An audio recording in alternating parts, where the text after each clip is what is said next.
welcome to How Do You Drew, the bonus episode. Yes, so this is the companion to hopefully the episode you just listened to. If you haven't, you will after this. I guess you can go in whatever order you want. We've got 2 Halloween episodes today. Yes, we do. So this goes right along with our Donnie Darko episode. And in this episode, we talk to James Duval, plays Frank in Donnie Darko, which is so damn cool. Pretty pivotal, you know. You're going to hear us chat with him. We've actually been really lucky enough to be acquainted with him for almost 20 years. So, but even so, we were still like, ooh, will he come on and talk about Donnie Darko with us? Like, we didn't know. And of course, he was so gracious and so excited to do it. Yes, it's so much fun. So I can't wait for you to hear it. Also, if you'd like to see the video of this with much less edits, so a bit longer, check out our YouTube channel. That's right. At How Do You Drew Pod. And we'll have the nice full video there. And you can see how happy we look when we're talking to this wonderful person. It's kind of crazy. Plus, he shares some visuals that you're going to want to go see. Oh, yes. Yes. Good point. Nice little teaser there. Okay, so here's our talk with our bud, Jimmy.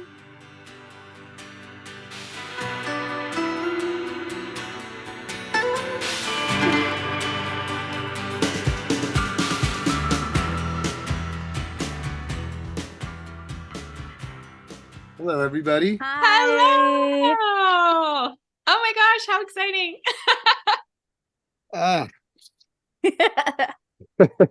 I was just untangling mine too. It's okay. We were just doing all those things. Lights, headphones. I'm like, headphones with the hood. See, I'm trying to go for like a Donnie look. I got my skeleton and my gray hoodie.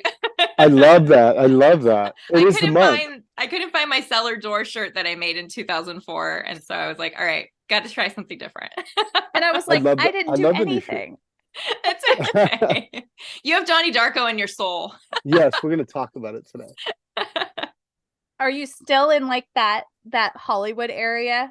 Yeah, for now. I'm trying to get out of here. I don't know where yet, but trying to move somewhere. Move to Maine. Yeah, do what Ann did. No, it's like the most different that it could be from like Southern California, Hollywood. It's so quiet here. That sounds absolutely beautiful, actually. I know lovely. 3 people who moved there in the last couple of years. It's wild. The cities are a bit crazier than I've ever seen them, so I can understand that. Yes. Speaking of Hollywood, should we talk about how we first met?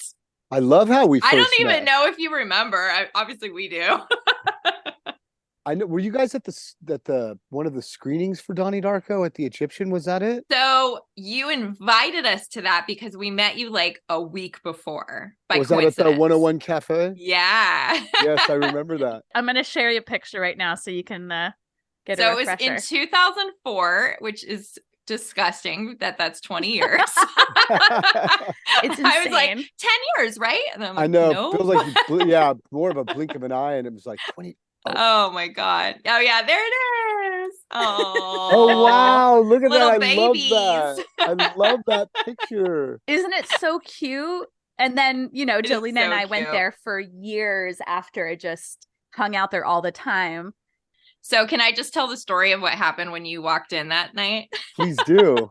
So I was a big Nowhere fan because I found it. I knew about it. And obviously, it was really hard to find. This is like 99 and it happened to come on like HBO or Cinemax or something late at night. And so I set up my VCR to record it. And then I was like, this is the craziest, coolest movie I've ever seen. No one else I knew had ever heard of it. It was like my own secret little thing. Oh, we love that. And then I loved SLC Punk because I'm a big Matthew Lillard fan. And then Donnie Darko, obviously. So when you walked in, Anne and I were sitting across from each other and we both like went, we reached out to each other's hands. Like this. Gasp, like, what? And I think I used to eat there pretty much almost every day back then. Yeah, a lot. Well, I found that out after the fact because Jolene and I came back and like saw you many, many times. Yeah. Little did we know, like, I think it was my first time there, right? Was it yours, Ashley? Wow, really? Oh, I don't know about that. It was early days though, for sure. Yeah. Okay. So anyway, and I just remember, I think we sent you a note like on a napkin, right? I believe, yeah, and I thought it was like the sweetest thing ever, and I was like, I gotta go say hello. And I think we wrote, "Why are you wearing that stupid man suit?" Yeah, I hope we did. That's funny. We did, and then Jimmy, you wrote back the like 28. Oh my God, the numbers. Yep, 28 days, 6 hours, 42 minutes, and 12 seconds. Yeah, still got it. Got the sound clip now. Yeah. No, but like we were like, what? And what's funny is it was like the waiter was that Chris, who was like a friend of yours, Jimmy. He's still a friend of mine, yes. Okay, that's so funny. Good friend of mine, yes. But That's yeah, cool. like we handed it to him to hand That's to right. you, and he was kind of like, really? Yeah, he wasn't really here for it. But then you were into it because you like sent that back and we're like, oh my God. I thought it was one of the coolest things. Like, that is so cool, actually. It made me become Aw. fans of you. Oh, well, to this day, anytime you come up in any capacity, anywhere, or anybody ever says like, who's the nicest, actor or whoever I always say you, like, hands down. Too sweet. You are one of the kindest, most like just generous people we've ever gotten to talk to and hang out with. And this is really cool that you took the time to do this with us today. Oh, well, thank you. I just honestly feel so fortunate to be a part of it all. I'm just very lucky. Lucky. And that's the feeling we get about you, is that you like actually give a shit about like the work you're doing, and like you're passionate about it, and like you love the fans. Like, it's something that's been so apparent to us, not just our experience, but like it's so cool. Like, we love it. I appreciate that, and it actually does, I'm going to get a little choked up, but it does mean a lot to me. When it comes to movies like Donnie Darko, when it came out and it wasn't this big hit movie, there's the same thing with Nowhere, which I'm actually. Yeah, I know. I can't believe that's having a resurgence right now. Yeah, it's kind of great after, I think 25 years or 26 years. Oh my gosh. Like and, as a part of these movies that I was very proud of, and with I was very lucky to work with the filmmakers I worked with, and, just kind of understanding they weren't these big kind of like studio films, at least by any stretch of the imagination, and so it had a very limited audience. So it's always very cool to talk to someone who knows those movies or love those movies, because I'm a fan. If I wasn't in them, I'd be a fan of them. So while we've been on the tour for Nowhere, actually, we were kind of talking about back in the 90s when we made those movies, and back then we didn't have the internet, so it was kind of like you go to record shops, you found people that listen to the music you listen to, and then you kind of find your tribe. Yeah. And that's kind of, I feel the very same thing with the fans and, with the people I work with. I'm just very lucky in the sense I've found people who are my tribe, because I'm still a fan of so much, I still get starstruck and still get, nervous and, and I love that. I love that feeling, actually, because it actually such a powerful, passionate feeling. It carries me. Yeah, it makes you feel like you're alive and you are like giving a shit, like Anne said. Yeah, and it drives my work, because I love to act. I love making movies, so it's a dream come true. Really, still I can say that. Oh, it's so cool. You're like keeping in touch with that like childlike feeling in your inside, and like when we talk about like the themes of fandom, we're all about that. Like, we are all about finding your tribe through your passions, like. And that's how Anne and I met. I don't know if you know that. Probably not. You probably don't. Angelina, all three of us met on a Drew Barrymore message board when we were teenagers in the 90s. That is awesome. See, I'd love to hear that, because it does. You literally find people from your tribe. Yeah. And then the world's a little less lonely. It's a little less colder. It's a little less darker. And in that sense, there you have hope, and you have optimism, and those are realistic feelings that you have, and it transcends, I think, just being on the outside. Then you don't feel so much on the outside anymore. Yeah, there's something Jimmy, real special there. You're right in our wheelhouse with all this. Oh, thank you. You're the best. Like, this is just you are the best. Like, sorry, you just are. Yeah, we're gonna just keep making you blush. You're all the best too. I'm just very lucky to be in your company, honestly. I always have been. Always have been. All right, should we get down to business and talk Donnie Darko? I would love to. Okay. Look at, I got this guy behind me. I was wondering if that's what that was. I think I have that somewhere. I think it's like in a box. Unfortunately, I don't have a lot of space now that I have babies, but yeah, that is so fun to see. I love that figure. We should say what it is. I forgot. Like, is it okay if we do video on our YouTube? Absolutely. Okay, just want to clear, but we'll also have the audio. So for anyone who is just listening, he is pointing to the amazing little what was the brand that did that figurine of that Frank? was NECA, I believe. That's what I thought. NECA, okay. NECA. So cool. And it had like your head could be switched with the bunny head, right? Yeah, I think it has. I put the head on there and then the little bunny heads over here. Oh, so cool. What a great idea. Ashley, I was so jealous when you got that. Oh, do you not have it? No. What? Then it has this little letter in the mailbox from Roberta Sparrow. That's right. Oh my God. The best detail. That is so cool. I need to find it now. I thought it was the coolest thing in the world. You must have been so honored. I still am. So I keep it up. I'm like, that's pretty cool. Love that so much. Not a lot of people can say they have like an amazing figurine of them. That's so and it's got my cool. best side with the eye missing. I love that. I like that. Like, get my good side.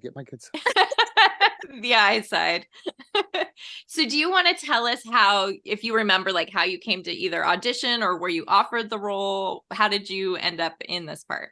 I do. I remember it clearly because there was a time when in the 90s when I started to work quite a bit, when, you know, you're as an actor, you're looking for that role or that character, that script. And I found that by trying to choose what I thought would be a challenging character, I was actually limiting myself. And I didn't know really what I wanted to play until I read it.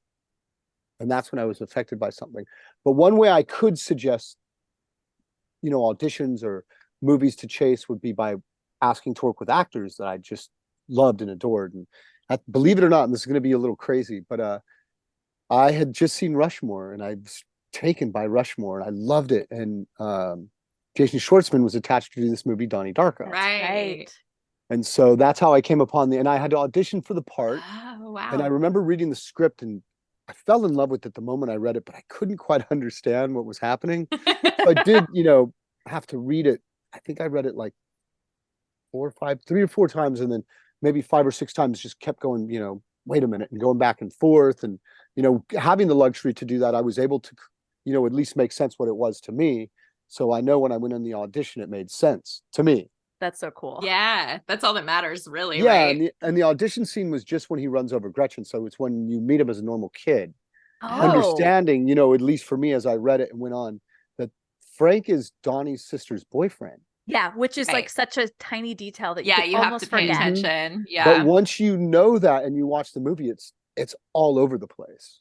You know, it's the writing. Frank was here, went to get beer, drops her off in the beginning in the red Trans Am, honks before the jet engine falls. You know, so she's on the phone with him when she comes into the room and she's talking to him. So there's actually so many sorts of moments. And kind of when I began to understand just how kind of, you know, integral the character was, you know, and falling in love with the script, I really wanted the part. And the thing was, I didn't think I was going to get it because it's written to be 6 feet tall and blonde was the character description. Oh, really? Blonde. 2 strikes for me. Yeah, I'm not 6 feet and I'm not blonde, you know, and but you're striking. I appreciate that. Thank you. And I really, you know, I loved it and it made sense to me. And I remember kind of just going into audition for the part and they asked if I had any questions and I did say to them, I remember clearly going, actually, I don't have any questions, but I want you guys to know one thing. I totally get it. And was Richard Kelly there at the audition? It was for Richard and for Sean, yeah. And I think they looked at me like I was crazy, but I did understand it. I mean, it's the same understanding that I have of the script now, and I just sort of came, at least to me, an early conclusion was that I was Donnie's guardian rabbit. Yeah, that's kind of with the idea of Harvey, you know, because the script never said that he was like this demonic rabbit. It just, you know, just rabbit. At least I don't remember the demonic part. And so I just had an idea of Harvey, exactly how he appears to Jimmy Stewart, this big brown bunny or whatever. And then when they showed, I was getting fitted for the suit and they showed me the mask and I was like, wow, okay. Yeah. That just adds a whole other dimension to it. Right. Because how could your imagination have even gone to where like, who could come up with that? It's so incredible. Did it give you like a little bit of a horror? Because I remember being scared before I went to watch it the first time because I thought it was going to be kind of scary. Yeah, well, no, it's interesting because it didn't change the way I looked at the character. I still felt like he was his guardian, like a dark guardian angel, from a darker spirit. And it just made him a little bit more cool, a little bit edgier, a little bit more wicked. But in that sense, it made me just kind of think he's still his guardian. He's his guardian, his manipulated dead, if you will. Yeah. And guiding him. And so in that sense, it was just, and then, coming to the realization that the bunny outfit was just because I'm a sensitive art student. So that's just my character's Halloween costume that I dyed. And then I get shot in that reality. Which is such a cool reveal. Yes. Yeah. And so I manifest in that when he sees me in the theater, in the suit and in the shape that I was killed in. Yeah. And so then I realized that it was not so much the supernatural bunny, but it was the character himself was supernatural. Yeah. Tied in, pretty close knit to Donnie and his immediate family. So cool. Love that. It's so cool. And actually I have all of these thoughts. I'm just gonna say a couple. So Ashley was talking about it looks scary. It looked like a horror movie a little bit. It's actually one of my favorite movies of all time. And I'm not a horror fan. So when I describe it to people, because they're like, oh, it's like that scary bunny. I'm like, well, he's not scary. Yeah, once you know Frank, yeah, you just have to get once to know Frank. Jimmy, you're like, yeah. No, but yeah, I think that scene at the end where they show you sketching the mask, you're really like, oh, it's just this artistic guy who made this cool costume. He's not scary. Yeah, and I think at one point too, I had these yellow pages or the pages that come as rewrites. And at one point when they were wheeling Donnie's body out at the end, I was there with my arm around Gretchen, so that I was part of everything. Interesting. But I think, wait, I don't know if I realized you were there. Why we didn't film it. They did a script draft. For a few reasons. I think I was out of town at the time because I left to go shoot something else while I was filming Donnie Darko. Oh. But I also think that maybe it might have been too on the nose. Maybe it might have suggested possibly that I was more involved than I was. Because in the end, I'm just his sister's boyfriend. Is the idea. That's caught up the same way that Donnie's caught into that cycle. It's almost cooler to not make it so clear. You have to pay attention to know. Yeah. I think so too. Because there's also things in the website that they did after the movie. Do you remember that interactive website? Yeah, totally. Oh, so cool. So they do reveal where that jet engine's from on that website. Mm-hmm. Because the FAA guys are following him. Yeah. Donnie at the party and jogging and the jogger. Yeah, because they don't know where that engine comes from. And in the website, they answered it comes from the year 1992. So it's a 4-year rift in time and space. So cool. I remember doing that. I do remember the website being super cool. And especially for that time. It was, I think it was the first interactive website of that kind.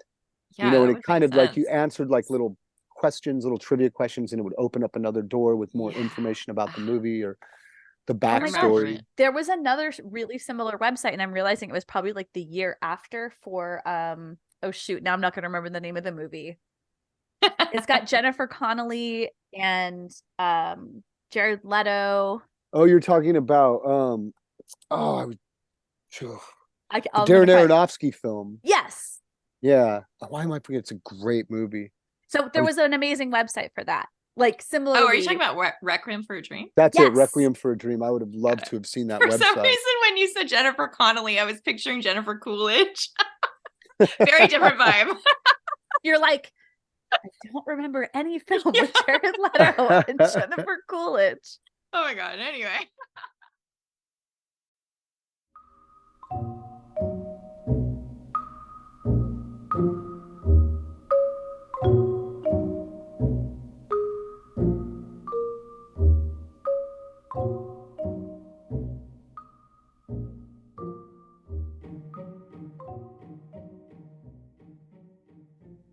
The audition was interesting too, because I remember, so I did the audition, I read the scene, and they just had me read it once and asked if I had questions, and I said I didn't. And they said, well, we were also wondering if whoever they cast in the part, they want him to be in the suit and to do the voice as well. Yeah. And then I said, thank God, because I was going to ask for the same thing, because that just meant I worked more days and would make more money. Of course. Okay, of that's course. a good reason. I'm just trying to make a living. Yeah, I'm just trying to make a living.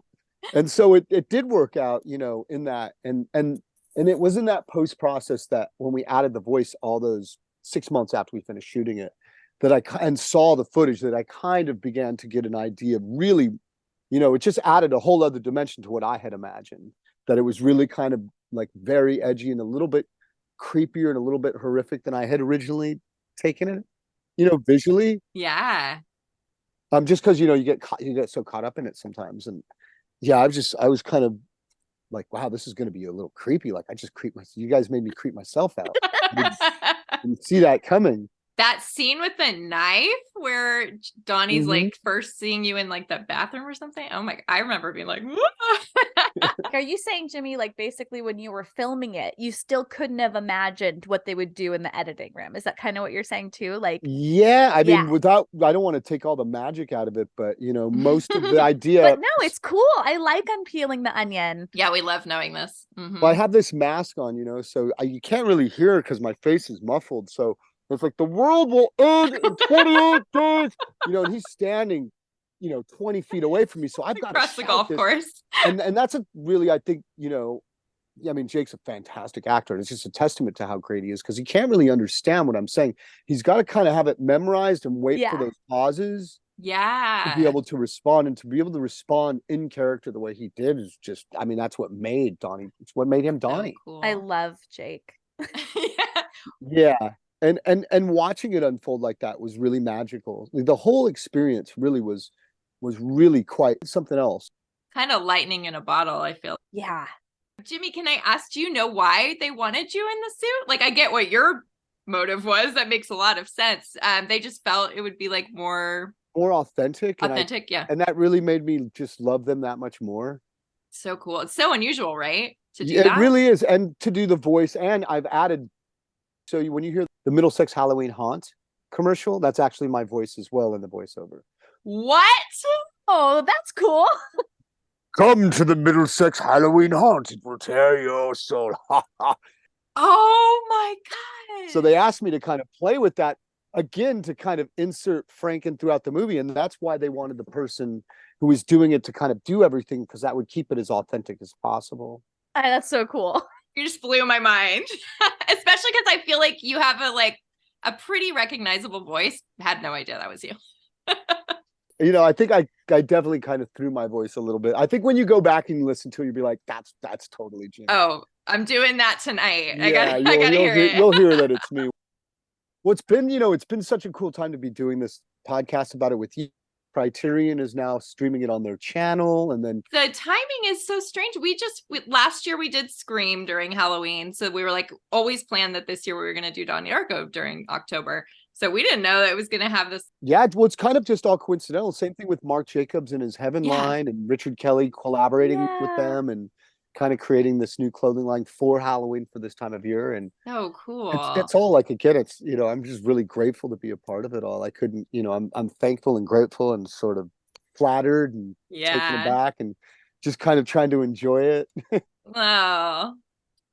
And we're thrilled. Like, we love it getting love. When it speaks to you at that age, you kind of carry it with you forever, I feel like. Well, it did. I mean, the script, and I didn't think I was ever going to get the part, to be quite honest, but I remember reading the script and just being taken by it. Like, still one of the coolest things I've ever read, full of heart. So I have a thing for scripts with a lot of heart. It doesn't matter if they're dark or violent, as long as they have heart, I think that's what carries stories through in any genre. And it also I was a big fan of Twilight Zone growing up, and it reminded me of this sort of, because Twilight Zone, in between sunrise and sunset and in between day and night is this gray area where anything can happen and everything's possible. And all of a sudden the rules that of the everyday world don't apply. And I thought that I've never seen, still to this day, probably a better sort of present day rendition of the Twilight Zone in its own way or fashion, and without being the Twilight Zone. And then I was taken by that, and I'm still taken by that. yeah, it's one of the things I think is like the cool, why I'm such a fan of it, because it I love transcends, that. it's timeless. It transcends even the decades, being set in the 80s when we made it in the early 2000s, and Yeah. in the 2020s. Yeah, here we are 20 years Yeah, later. and it still carries over, I think, with a lot of fans. And it's like, it's this beautiful story that's timeless. And being a part of that again, it's like I couldn't be more. I feel really lucky and really grateful. Aw. And I think we were going to talk about Drew a little bit too. Yes, we would love to. I actually knew Drew a little bit before Donnie Darko, because she was going to do a movie with the director of Nowhere and the Doom Generation, Gregor Rocky. She was going to star in a movie with Thomas Jane from The Punisher, and Oh, he's really good. oh, Thomas is incredible. Tell us more. It ended up not working out, but it would have been this incredible story they called Frigid and Impotent. I was going to Oh my guess that. Yeah, gosh! we've talked about this quite a few times. She actually, believe this or not, can you imagine this? Was one of the ideas she was going to pitch to Adam Sandler when they first were getting together to do a movie together, was going to be Frigid and Impotent. It would have still worked on it, because it was supposed to be funny, but it's dark and Right. Yeah. crazy, and with Greg it would have been really, really stylistic. I don't think I knew it was a Greg You know, project. I think I remember reading it kind of because it just keeps coming up in our research, like about random other stuff. It'll be like, here's Frigid and Impotent again. And I think I did see his name attached once. I mean, I don't know, because of the subject matter, if you could do it, if it would play as well into for Right. today's audience, because it's about these two people with sexual frustration who, when they find each other, the sexual frustration's gone. Then because of that sexual frustration, they're out murdering people. Yes. Once they fall for each other and they can consummate their frustration, they go out and kill everybody. I can't believe, by the way, that we're talking to someone else who knows about that movie, because it's like no So one random. has heard of I would it. have really loved to have seen it. It would have been the first thing that Greg didn't write that he was going to direct, but he rewrote the script. So it was funny, because when I have it somewhere and it just says, Frigid and Impotent remixed by Gregor Rocky. Oh my God. Wow. Okay, wait. So were you saying you met Drew then? I met her around then, so she knew who I was for Donnie Darko, and believe it or not, if I'm not mistaken, her and Nancy Von championed me. I bet they did. I think that I remember hearing that, and it totally makes sense. And to I'm me still too. so grateful to them to this day. Oh. To Richard, and I tell them I still feel this grateful, like, thank you for having faith in me to play this character and trusting in me to play this character that, It was the right call. yeah, thank you. It's so integral to the story. Can I just ask, like, do you remember, were you going to be involved with Frigid and Impotent, or was it just because you were friends with Greg that you happened to be around? Just because I was friends with Greg and I happened to be around. Okay. So they were having a meeting one night and with Greg and Drew, and I think it was also with Michael Stipe's company, Single Cell, at the time. Wow, I can't believe you know this. It's so wild. And Sandy Stern, yeah. So we all went out for coffee just to hang out and talk, and they were going to meet about it. And I mean, I might have played someone who got murdered or something. And Yeah, you probably would have ended up. Yeah, in it, right? I couldn't tell you. It's possible. Wow, this is really cool to Greg learn. and I still continue to work together, but yeah, for one reason or another, things don't always work out. So it kind of just ended up falling apart. but maybe because of that, it laid the groundwork that when it came time for Donnie Darko, it was like it certainly did. And I think I know that Drew was looking to produce something and looking for something that was of her caliber. Yeah, I actually just read something that after doing Charlie's Angels, which was like such a gigantic undertaking, they were like, let's do something small. Let's do something where the whole world isn't watching our every move. And Nancy found the script and was like, this is it. And they trust, and a lot of credit goes to Nancy and Drew for letting Richard make exactly what he wanted to make. Mm-hmm. Everybody else wanted to buy the script, hire another director, completely rewrite it, recast it completely differently. And it really is Drew and Nancy that trusted in Richard and gave him the money. He goes, make your movie. We love your script and your vision. Make that. It is kind of incredible. What was he, like 25 and never had directed a movie? That's 25 or 26. Yeah, I think he was 25, and it was the first time I'd worked with someone younger than me. Oh, wow. Yeah, and I kept coming up to him and just being like, it's amazing. I cannot tell that you're a first-time director at all. You're amazing. He's amazing. He was fantastic. I just feel like he looks like such a square, and that's not even, it's just literally you like wouldn't know this is the guy who came up with that. I don't know. Like, just if you judge a book by its cover, I feel like he doesn't look like he's from Hot Topic, is what you mean. No, but he's chock full of these brilliant ideas, you know, and he still is. Yeah. The whole thing was really magical. It's the same thing, you know, like I signed on for Jason Schwartzman, and when Jake got cast and I was filming the first scene with him on the golf course, he just blew me away. Right there, I was like, yep, this is exactly where I want to be. You're like, I wanted Jason Schwartzman, but this is cool too. Well, I love Jason Schwartzman, but I know after that, I think I did go up to him after that. I'm like, you are, and I think I remember having the suit, like the mask up. It's just like, you are Donnie Darko. Like that's all there is to it. Like, didn't take any convincing. It just like he came alive right off the first moment. That's so cool. And he, like you said, he was having to do a lot of it with his imagination. Right. And well, you know, as we can see, he's a fantastic actor. And, you know, and the whole cast, really, everybody that was there brought their A game and was really incredible. Oh, such a good cast. Jenna was like, to her, for me, my favorite stuff is the stuff between them. Yeah. You know, the love story between them. And I was talking about heart in a movie, and there's so many other elements that I love in this film that carry it. But I think this heart really is the core of it. Their love for each other. And in that sense, that's when he does become a superhero. And then he's not afraid to die. And he's going to give his life. Yeah. Like I really do get choked up talking about it. Like, you know, because he wants to kiss her and he wants to realize it's love and he just wants to have sex with Christina Applegate and his hormones are just coursing through him. And he meets someone who's, you know, why don't you take a seat next to the boy you think's the cutest? And it's like all of a sudden there's this real moment between them. And I love the music in that scene. It's scene is so good. The scene is so great. And then when you go on, it's like, and then he wants to kind of, you know, the whole thing about Donnie Darko, what kind of name is that? You think you're some kind of superhero, somebody looks at it, it's like, that makes you mad. And so cute. Then they're, you know, and they're developing this true friendship and they're working on this project together. And then he's going to kiss her, but this smoking jogger who's not a smoking jogger staring at him. And she wants it to be a special moment because they're special people. And then they're working on the project together and they're so into what they made. And then the teacher says, you know, do you ever think that darkness might be a part of their natural development? And then the bullies, you know, Seth and Alex. I know, it was so funny great, but just him, like, didn't your dad like steal your mom? Stab your mom.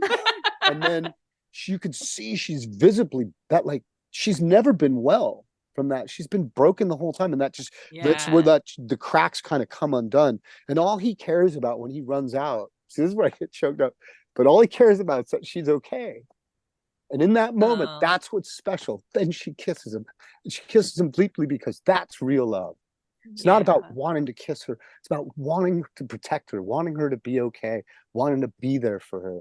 And that's when she kisses him. And that's so beautiful to me.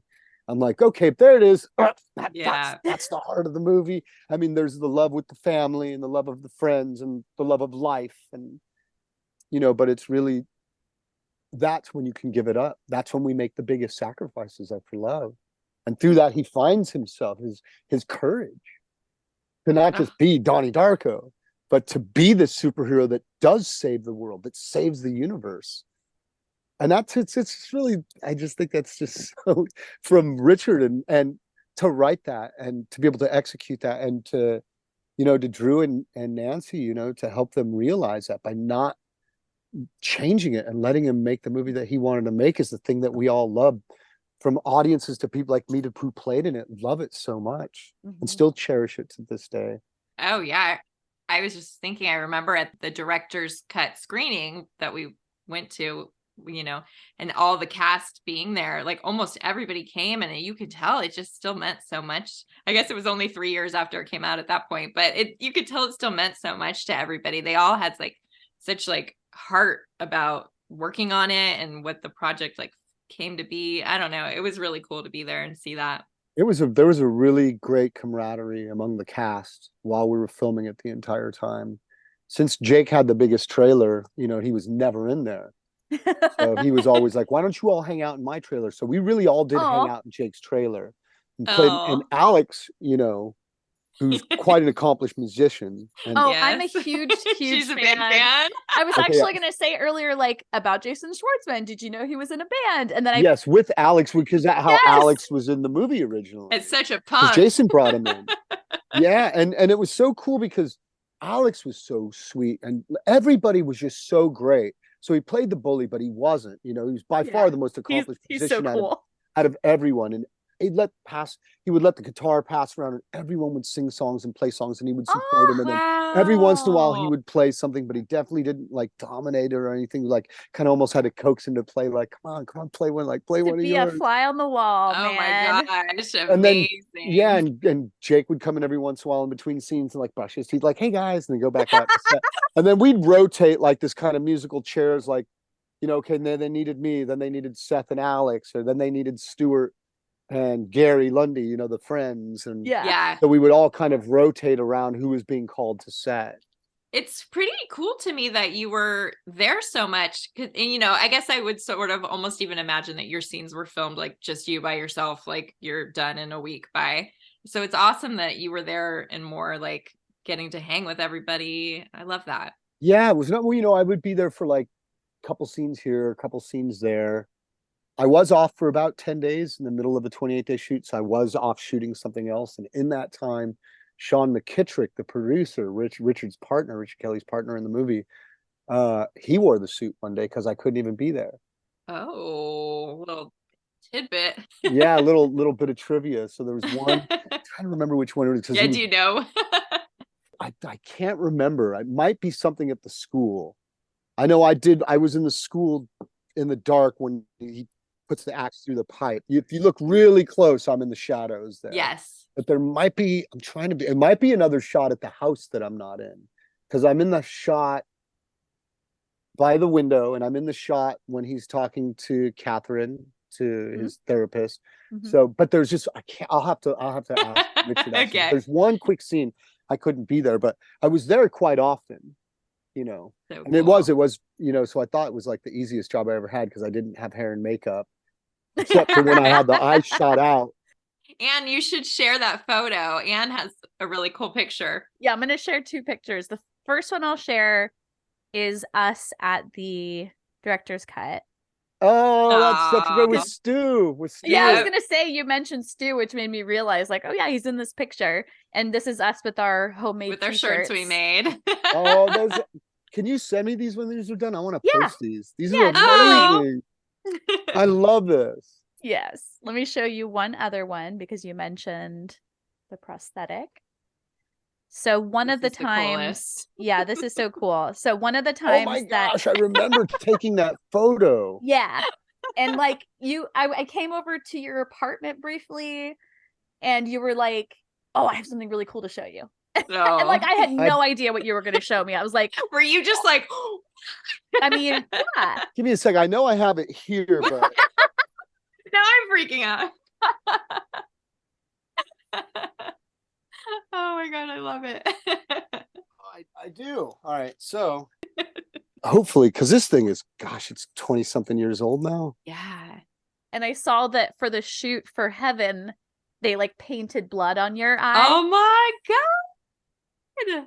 So awesome. cool. I still have it. That is amazing. See, that's the type of thing I would save. I'm so impressed with you. Believe it, it's like in a little prosthetic bag, plastic prosthetics bag for prosthetics. And then of course, were you like, can I take that home? Because it's pretty cool. It'd be the same without this guy. Oh. My shadow. Okay.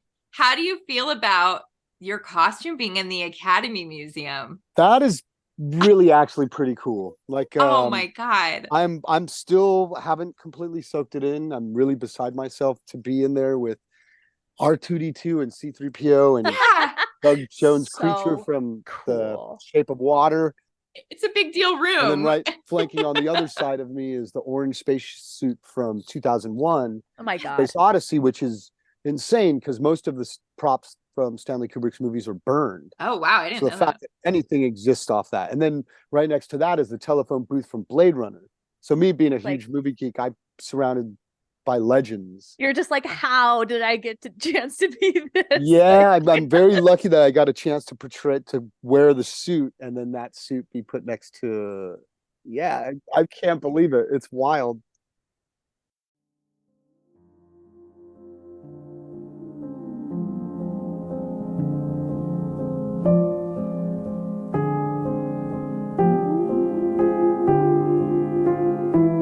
Yeah, I'm so kind of taken by all this. I'm just been, I couldn't be happier and prouder to be a part of it. Still, after all these years, I'm like, wow, I was actually part of something super cool. Way cool. I mean, I'm sure at the time you're like, this is a great experience. This is such a cool movie. But are you still surprised by, because it came out and was just kind of didn't have a huge success, and then just I am. I'm following like crazy. It's funny because I'm surprised it didn't do better. Yeah, absolutely. And then I'm surprised at how well it's kind of become this big cult hit at the same time too. I'm really, I still wake up and have to pinch myself going, this is crazy. This is so cool. And it's so cool to be a part of it. Yeah, I guess it was just like a timing thing, right? We know 9/11 affected it in some ways. Yeah, we came out, I think a month after 9/11 or 5 weeks after 9/11. And I do remember like the part where there's a plane sound and they all look up. I remember that feeling like eerie at that time because anyway, it's just like a bad circumstance. But thank God it found its life afterward. And I think, well, that's also something that doesn't normally happen. It didn't, I think that also a big testament about the movie and about Richard himself and everybody involved and Flower Films and Drew and Nancy, everybody that believed in that movie. But the fact that it was not promoted, it wasn't these big ads or posters or things, you have to see this. This is the cool thing to see.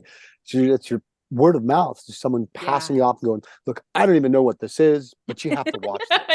Like, trust me, just watch this. And to me, that is one of the biggest compliments you can ever be given, because it's literally being promoted because someone was moved by it. Yeah. Those projects are always cooler anyway, right? It doesn't have to have a big studio like pushing it. It's like people love it and they want to share it.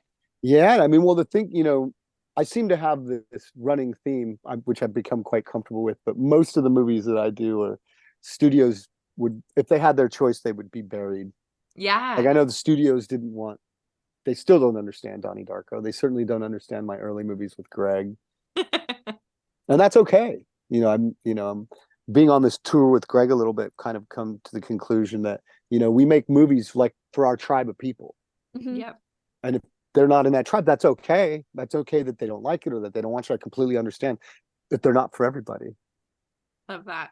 We talk about our tribes a lot. It seems to be a common theme.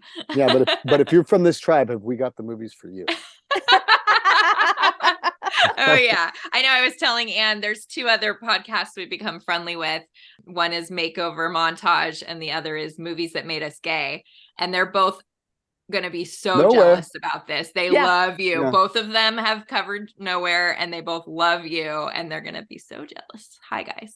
I think that's one of the biggest compliments the director was saying about Doom Generation Nowhere while we've been on that tour earlier this year.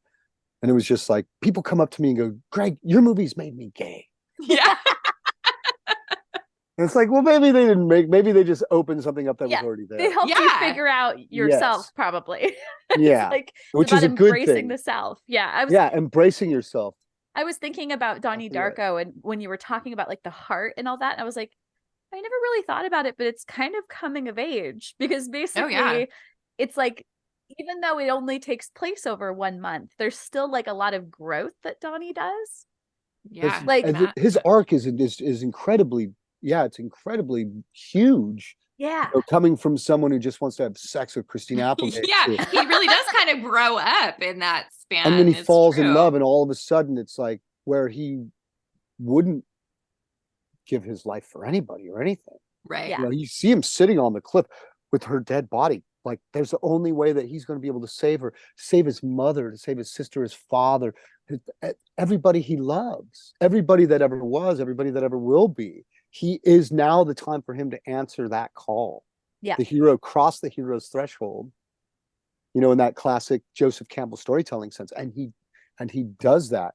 And that, the fact that even exists is, I think, a super important part of storytelling, because what it makes him as important superhero as Luke Skywalker. Yeah, I love that. You know, save the galaxy. That's exactly what they do. You have such a great way of phrasing all of this. Well, it comes through self-sacrifice, Yeah. self-sacrifice. And that's a big thing when you really love somebody, what will you do for them? And it's like, well, you give everything. It's true. And that's such a beautiful message. Yeah, it's such a beautiful message. Not that anyone needs to like go out and needlessly do that. Right. Only if it's true love. No. Yeah. Yeah. And so where and I guess so the big question is, where do you lie on the timeline between love and hate? Yeah. Or love and fear. Love and fear. I'm sorry. And I'm all the way over with the love. Forget the fear. We're big into love too. Yeah. We get it. Yeah. So as funny as that is, and what Johnny tells her to do with that timeline, I think that graph, I think it's important. I think that there's an important point to be made in that all as well about love and being loved and feeling loved.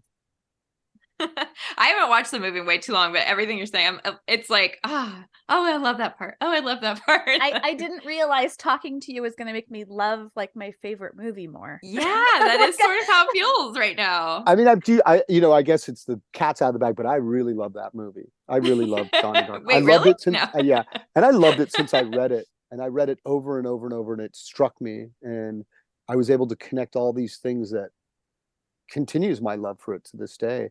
When that's kind of what storytelling is about. Not every movie or every story can tell you about your life or enrich your life, but there's certainly ones that can and do. And Donnie Darko is one of them, for certain. So glad you got to be a part of it. Oh, thank you. Me too. Me too. Everybody else who was there, Patrick Swayze, Noah Wiley, Drew Wall, she was there. Everybody there was not only super cool and super nice to work with, but they were happy to be there. It's nice to be on the set where someone's not just coming and doing the job for the paycheck. It certainly wasn't for the paycheck on that either. Yeah. But doing it because this would be good for my career. Everybody who was involved with it believed in the project, loved the project, and that's what also I think really made it a passion project, and a joy to be a part of. I bet. I love how much joy you bring to just talking about it. Yeah. It brings me so much joy. It still brings me so much joy. And I mean, it's one of those things where this movie wouldn't exist if it weren't for the fans, Yeah. Yeah. And right. It would have just faded. It would have faded. And a movie that I love, that I'm proud of, that I think when it, I just am an actor in a movie and a small actor in this movie. But if I can be a part of something, if we can be a part of something that inspires people, that makes people think and feel and connects them to the world around them and to people around them, then I want to be a part of that. Yeah. And I think that Donnie Darko is one of the coolest things or coolest tools that exist that can provide that sort of connection. And so I'm very proud of that. I am very proud of that. We could just keep you here forever and just sit here like no, I mean, I can stay here forever too. But I'm going to ask one more just random question. What's your favorite song on the soundtrack of Donnie Darko? Ooh, that's I know, it's such a good one. hard. It just came to my mind. I'm like, I feel like he hasn't answered this. That's so tough. I mean, I've always been such a fan of Killing Moon. That's my favorite. That's the first one that came to my mind. It's really, really tough. Killing Moon, but also, when it's like, so when the movie was done, not to sound weird, but if you get the British version of the soundtrack, it's 2 CDs. And one of them has all the songs, like Under the Milky Way, which I think is so appropriate. And I love, so yeah. when I grew up, I was in high school in 1988, just to age myself. And you don't look it. well, thank you. Joy Division, Echo and the Bunnymen, Tears for Fears, those songs in particular is exactly what I was listening to in high school. That's Love so it. cool. When he put those in the movie, I was kind of like, this is what I was listening to at that time. I was a junior in high school in 88, right? And then I remember this stuff. Like, that's exactly what I listened to. I mean, one of the first shows I went to was Tears for Fears. Nice. Oh my God. Yeah. And that scene is so cool. It's so monumental. And then, so the very end, when I first saw Donnie Darko at the Rough Cut, it had those extra songs that had Never Tear Us Apart, which I also love, which was also part of my high school. But we hadn't gotten Mad World yet. So I think it was Bad by U2 was the last song, believe it or not. Oh, weird. It's this Rough Cut. And it kind of worked. Yeah. I mean, of course, Mad World. Oh my God, Mad like World epic. is Yeah. I can't imagine it without that. it's tough. So when it comes to the nostalgia for me, it's probably Killing Moon. Nice. That's so cool. I love knowing that you were like in that era. Like it was your life as a teenager. It was literally my life and So everything I listened cool. to. And I remember like just still the whole thing, all the parents like wanting to support. And you're just kind of learning about politics. There's no concept of it. Not that I'm a political person, but the whole thing, I remember Dukakis against Bush and the whole race to Republicans. And Wow. the parents wanted the, you know, of course, all the older people were more conservative, wanted the Republicans, and the younger people Right. wanted the Democrats. And, Yeah. you know, and so it's funny to look back on it, you know, like Holmes Osborne, he's also Oh, him Holmes. and Mary McDonald. They're We just love Holmes. these like incredible actors, incredible people, So incredible good. performances. But that just whole Everyone. thing, yeah, he's just sitting in the chair. He's like, "Oh, dude, caucus rock." Yeah. Falls Just under asleep. his breath. It's Yeah. just so Oh. great. It's so great. Yeah, I see you are doing that. I'm like, oh, I have to go watch it right now. I love it so Yeah, much. I mean, the whole thing was just, it was one of those magical, like, you know, I've been lucky to be a part of some pretty fun movies and great movies, but I want to say that Donnie Darko does stand head above most all of them that I've done in every aspect, from the script to the experience of making it, to everyone involved, to the response. It's one of those one in a million movies. So we couldn't have picked a better movie to talk to you about. Oh, thank you. I know, especially right now. Oh my gosh. Do you have anything that you want to plug? I know you've got the Mark Jacobs Heaven line going on. I mean, I know you're not like behind it, but you're in it a little bit, right? Yeah, I've been fortunate enough. He's been fortunate to do a couple things with Greg's movies too, as well. Like we did a Nowhere line, or Totally Effed Up line, Oh, cool. a couple years ago, and then I did something with him in Deftones earlier this year before the Donnie Darko one. Oh, Nice. cool. Other than that, you know, I'm still working with Greg Araki, so we're on this tour for Nowhere, and then we're going to do the whole trilogy very soon. We're going to screen all 3 movies, so everyone who wants to go back and watch those in 4K restoration, and all the scenes that have been pulled out and censored put back in. So does this mean that Nowhere's finally going to come on DVD, or I guess it's Blu-ray or whatever it is now? Look for it streaming. Yeah, look for it streaming very soon. Okay, Yeah. good. Because man, I literally have it on a VHS tape, taped off of whatever cable channel, you know, that's it. And I'll tell you what Greg's been saying on the tour. It's like, so you'll get a chance not only to see it in the theater, but we're going to release, you know, we're trying to release all 3 on Blu-ray as well. Cool. Special set. We'll see what happens with that, but it's Hope definitely so. coming out on Blu-ray. It's definitely coming out on 4K streaming. And Greg said, you know, for most of our fans, because the movie came out in the 90s and it was never a DVD release of it. No, it's crazy. So it's only on like a VHS or some Russian bootleg. So the colors are off, it bootleg. sounds horrible. So he's like, now you can throw all those away, because this is like, you've never seen it as beautiful as, you know, for him to get a chance and restore it. So when he's dead and gone, you can see it the way it was meant to be seen. Amazing. You know, the colors have never been beautiful and vibrant. Oh, I was going to say the colors have got to be amazing, right? That movie, I think of color immediately. Yeah, the colors, the music, you can hear every sound cue. I know one of the things people were saying, they didn't realize one of the actors, Montgomery, played by Nathan Bexon, had a blue eye and a green eye. Yeah. And now you can clearly see his two clearly different colored eyes. So, and you know, and then of course scenes that were removed, and that remains the same for the trilogy. So that will be coming. Nowhere's playing now and on this little tour, and then Totally Effed Up, Doom Generation, and Nowhere will do a little one next year. And then I've been fortunate enough to work through the pandemic. So, you know, Greg has, let's see, we did a season of Now Apocalypse. I don't know if anyone else is we're looking for someone else to pick up season 2. Anybody out there? Okay, throw it out there. Season 2. But we would definitely go back and make a season 2 of that, as well as I know he's working on a couple of things for the future. I have a movie I did with Martin Landau and Michael Gladys and Alexis Zenia from Broken Flowers, and a really fantastic cast. A weird movie called Without Ward. It's kind of set in the future where these people are under house arrest, or they're under lockdown under house arrest, and they can't leave their house under penalty of death. Ooh, well, we like you doing weird movies, so it's we're here for that. Yeah, and then another one called I Challenger. I think they changed the name recently to Bury Me, but it can be found under I Challenger or Bury Me. And I was really excited about this movie. I play this kind of 40-year-old gamer who's looking for direction in his life and struggling to make money, you know, to make ends meet since he lost his job to a robot. So he's selling marijuana to underage kids and then becomes friends with one of them. Not, I guess somebody plays games with online after kind of a big online date fiasco that goes wrong. And then he decides that he's going to take a new turn in his life. He's going to bury himself underground for 24 hours and he's going to live stream it.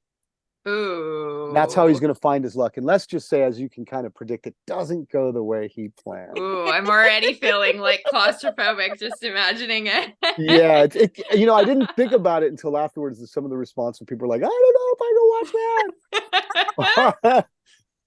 But wow. I think only half of it. I'm only in the box for like the last half. Okay. For the first half, it's like what how I you do. Get there. Yeah, to come up with the idea and put myself there. So this movie has a lot of heart, I think. Got that in common. And so it has one of those things where you're watching it and then you find something out about the character that completely changes the way you see him. Oh. And I love things like that, like this reveal. That's where it's so important not to spoil it. But so I challenge her, and and I know I'm going to get killed for not saying a couple of others. Well, should people follow you on Instagram to keep track of all these things? Is that the best place? Yeah, I was so bad at it, but I'm getting better at it. I'm finally posting updates again. Yeah, I've noticed it. Definitely following me on Instagram. I'll post more news as well as old photo dumps from stuff to bring people up to speed that they can catch up on. It's never too late to watch some of these projects. Cool. Do you want to drop your handle in here? Yeah, it's a real James Duval. Okay, there you go, everybody. We'll link to it too on our episode page. But thank you.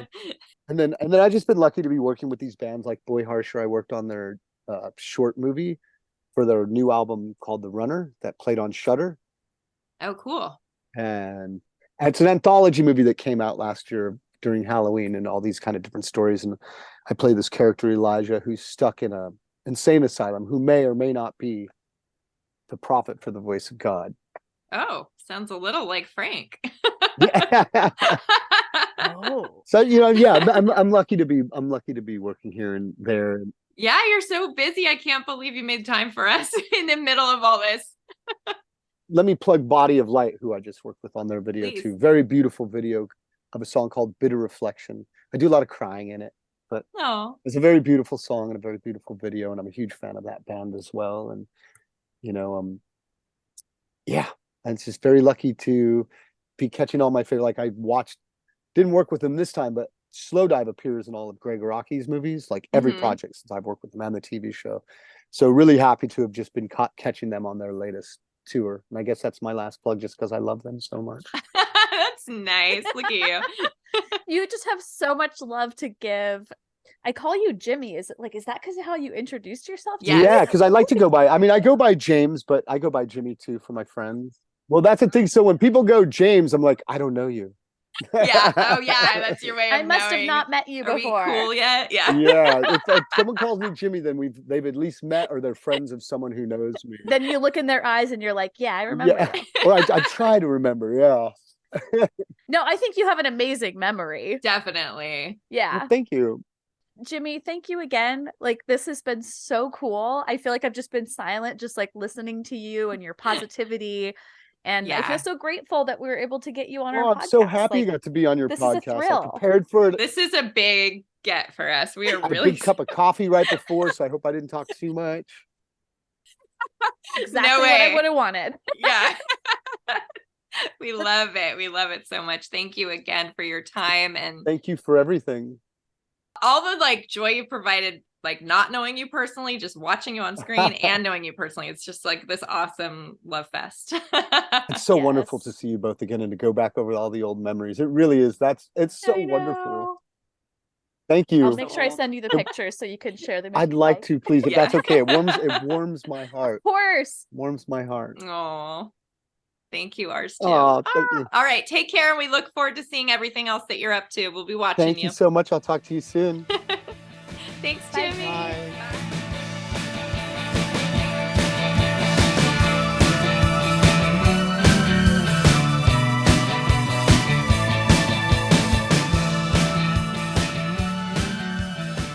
Wow, that was, I'm still just can't believe we got to do that. So freaking cool. We're so lucky. I know. Yeah, I just appreciate how much he loves the movie. The way he speaks about it, I was like, damn, we should have gotten this deep with it. It was so much fun. His enthusiasm, his kindness to spend the time with us. So awesome. The best. Thank you. Thank you. Thank you, Jimmy. And thanks to all of you who listened. We hope you enjoyed it. Yeah. And as always, make sure you rate, review, subscribe, send us messages. Check out the website, howdoyoudrew.com, for the episode page, because it's going to be nice and packed full this week. Oh, yeah. We've got some great photos that we're sharing. And then also we'll have some stuff on our Instagram at howdoyoudrewpod. And maybe even on our other Instagram at Drewseum if I feel real wild. Okay, everyone. If you're listening to these both on the same day, happy Halloween again. Yeah. And thanks for coming around. See you next Tuesday. Bye-bye. Bye.